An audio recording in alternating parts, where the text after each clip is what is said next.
Hello everyone, I hope you are all doing well and be healthy, be safe. Today we will discuss future continuous tense, भविष्य का वर्तमान काल, भविष्य का लगातार काल, नॉट वर्तमान, कंटिन्यूअस है ना, भविष्य का लगातार काल। हम आज पढ़ेंगे future continuous tense. Future continuous tense में क्या होता है, इस काल के साधारण वाक्य में यानी कि अफर्मेटिव वाक्य में हेल्पिंग वर्ब जो होता है, आपकी सहायक क्रिया विल बी और शैल बी लगाई जाती है। अफर्मेटिव वाक्य के लिए विल बी और शैल बी लगाई जाती है और क्रिया के प्रथम रूप में आईएनजी लगाते हैं। That means first form of verb में आईएनजी ऐड करेंगे। नेगेटिव सेंटेंस के लिए विल और शैल के ठीक बाद हम नॉट लगाएंगे और नॉट के बाद बी लगाते हैं।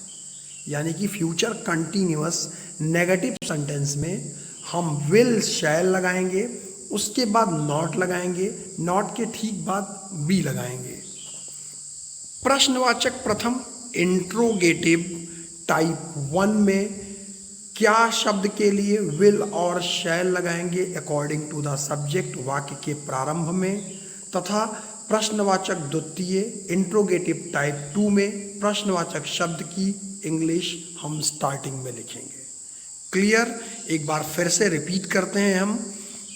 इनके साधारण वाक्यों में अफर्मेटिव वाक्य में सहायक क्रिया विल बी शैल बी लगाई जाती है तथा क्रिया के प्रथम रूप में that means first form of verb में आईएनजी लगाया जाएगा। और इनके नेगेटिव में हम विल और शैल सहायक क्रिया के बाद नॉट लगाएंगे, नॉट के ठीक बाद बी लगाएंगे।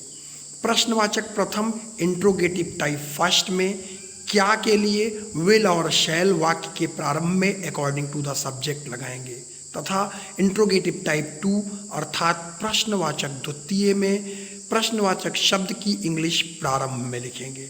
ओके, चलिए चेक करते हैं रूल फॉर ट्रांसलेशन, अनुवाद का नियम। Subject helping verb means will और शैल प्लस बी, उसके बाद वर्ब में आईएनजी, ऑब्जेक्ट और एटसेट्रा रिमेनिंग पार्ट। हम एग्जाम्पल चेक करते हैं स्टूडेंट्स, एग्जाम्पल से क्लियर होगा हमारा कि कैसे किस वाक्य में क्या करते हैं। जैसे सबसे पहला एग्जाम्पल हम अफर्मेटिव का लेते हैं।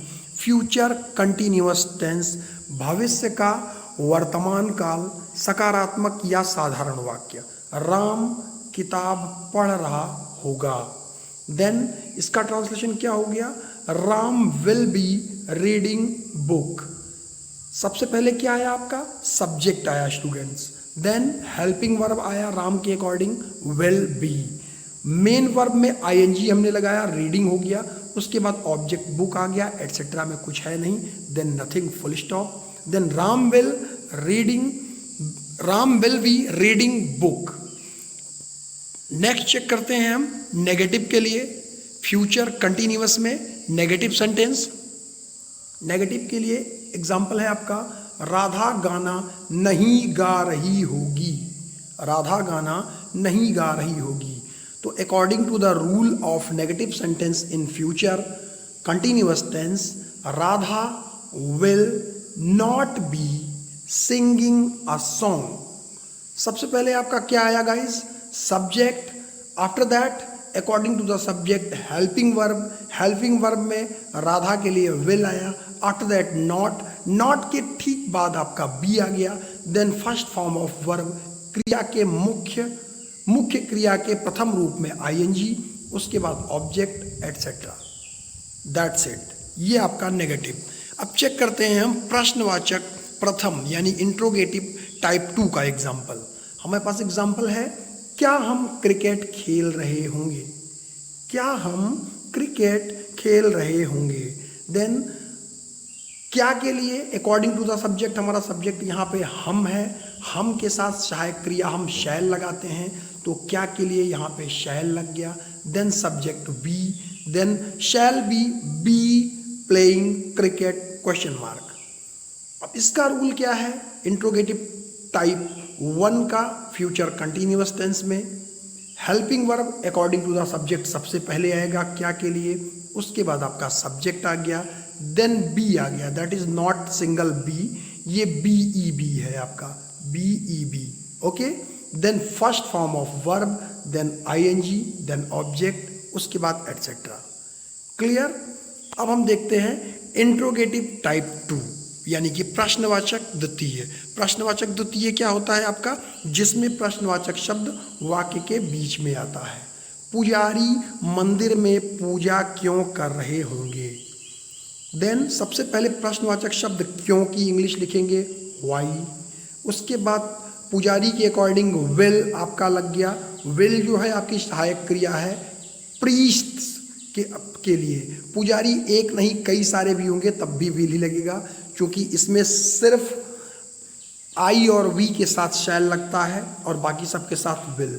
Then why will priest be worshipping in the temple, last में क्वेश्चन मार्क। सबसे पहले क्या है आपका question word, after that helping verb will, then आपका ये सब्जेक्ट है not object, that is subject.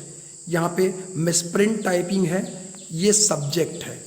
Subject के बाद आपका है, सब्जेक्ट के बाद आपका है बी, वहाँ पे भी बी लिखा है, वो भी मिसप्रिंट टाइपिंग है। ये दोनों जो है आपके टाइपिंग में मिसप्रिंट है, ये सब्जेक्ट है और ये है बी। उसके बाद first form of main verb, फिर ING, फिर ऑब्जेक्ट, फिर etcetera, that will be subject. ये सब्जेक्ट है आपका और ये बी। तो क्या हो गया आपका why will priest be worshipping in temple. Okay students, then guys हमारा कंटिन्यूअस यहाँ पे होता है फिनिश। हम नेक्स्ट लेक्चर में फ्यूचर परफेक्ट टेंस की स्टडी कंटिन्यू करेंगे। Thanks to all, take care, bye.